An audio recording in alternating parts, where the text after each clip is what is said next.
Que pouvez-nous dire sur l'individu d'un point de vue académique? Il y aurait énormément à dire.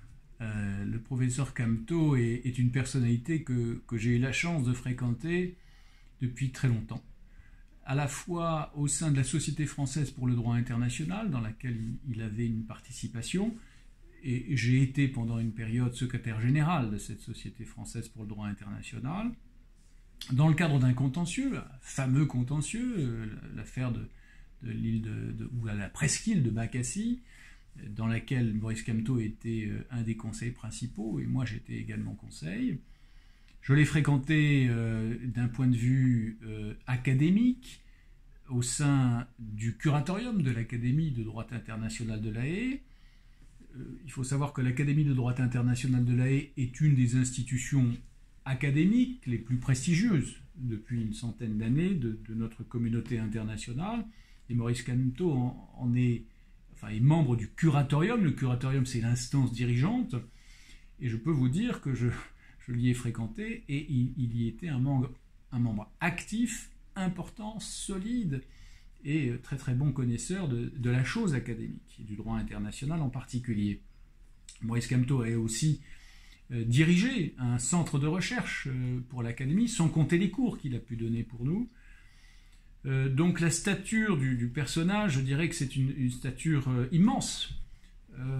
Maurice Camteau est un très grand internationaliste, auteur de nombreux ouvrages, dont je me demande d'ailleurs comment il trouve le temps de tout faire, ce qu'on lui doit, et toujours avec un degré d'exigence scientifique extrême.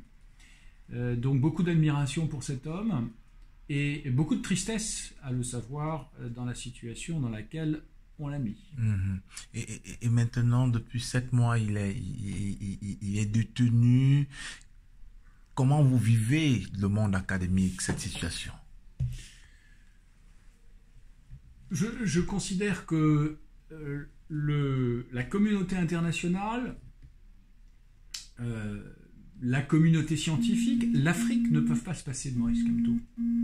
Maurice Camteau est je ne dirais pas qu'il est le meilleur d'entre nous, mais il est un des meilleurs en droit international, dans la communauté du droit international, la communauté des juristes du droit international, et chaque jour passé sans lui est une perte. Donc la manière dont je vis cette situation est une mauvaise manière. Je suis très triste de voir que son talent a été gâché par une situation qui lui a été imposée. Donc ce que je souhaite très très vivement, c'est qu'il recouvre la liberté de pouvoir s'exprimer et de faire ce qu'il a toujours bien fait, c'est-à-dire porter sa vision du monde, une vision carrée, une vision structurée, une vision bien pensée, toute qualité dont il a fait preuve dans le milieu académique et dont je peux attester. Le procès de Maurice Camteau s'ouvre le 6 septembre, donc dans 3 jours. Quel message vous avez personnellement à lui adresser? Cher Maurice, je souhaite que tu sortes très vite de là. Je ne comprends pas les charges qui sont articulées. Quelque chose qui m'échappe. Mais je ne veux pas me prononcer sur ces questions-là. Ce que je souhaite, et je le souhaite très ardemment, et je le demande, d'ailleurs j'ai participé à des pétitions à cet égard, c'est que, cher Maurice, ta liberté te soit rendue et tes droits soient respectés. Merci, professeur.